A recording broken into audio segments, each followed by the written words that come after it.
For almost 100 years, wristwatches were considered feminine jewelry. Real men wore pocket watches. A wristwatch was an insult to masculinity. Then a war changed everything in months. For a woman living in the early 1800s, wearing a watch on her wrist was nothing unusual at all.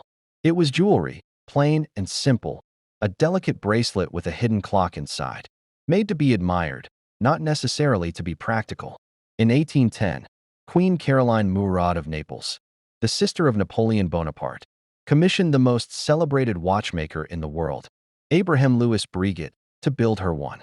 He finished it in 1812, an oval-shaped timepiece with intricate mechanisms, attached to a wristlet woven from hair and gold thread. That watch, known today as Breguet number 2639, is considered the world's very first wristwatch. And in one of history's strange little footnotes, nobody actually knows where it is anymore. It has simply vanished. For the rest of the 1800s, wristwatches stayed firmly in the world of women's fashion. In 1868, the Swiss manufacturer Patek Philippe crafted one for Countess Koskowicz of Hungary, and pieces like hers survive today as some of the earliest wristwatches still in existence. But to men of the era, these were bracelets that happened to tell time, nothing more. A real man, if he wanted to know the hour, reached into his waistcoat pocket. That began to change because of a problem in the sky. In 1904, a Brazilian aviator named Alberto Santos-Dumont was flying steerable balloons, an early aircraft, over the rooftops of Paris. And he had a very specific problem. He needed to check the time mid-flight, but he couldn't take both hands off the controls to dig a pocket watch out of his coat. He mentioned this to his close friend, the jeweler Louis Cartier. Cartier's solution was a square-cased watch strapped to the wrist, practical, purpose-built, and designed specifically for a man. It became known as the Santos watch, the first wristwatch ever built for male use, and the very first pilot's watch. Cartier later sold the design to the public, and the Santos collection still exists today. Even so, most men still weren't convinced. As late as 1916, the New York Times described wristwatches as little more than a joke and a silly-ass fad. That same year, on the battlefields of the First World War, nearly every soldier fighting in the trenches had one strapped to his wrist.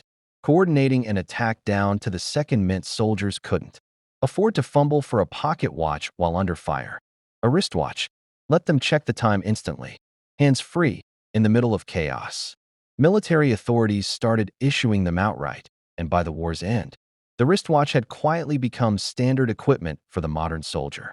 When those soldiers came home, they kept wearing them, and civilian men, watching veterans check the time with a simple glance at their wrist, started copying the habit.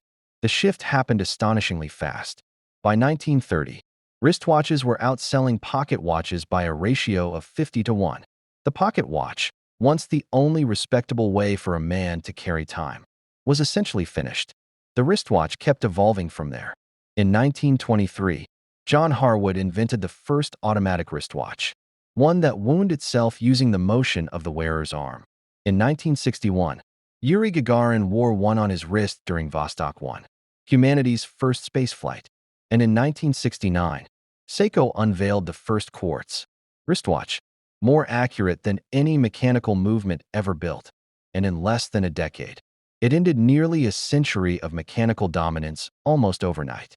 What started as a delicate accessory for a queen, dismissed by men as nothing more than a bracelet, ended up strapped to the wrists of soldiers, aviators, and the first man in space. Proof that sometimes the things we assume are trivial are only ever one crisis away from becoming essential.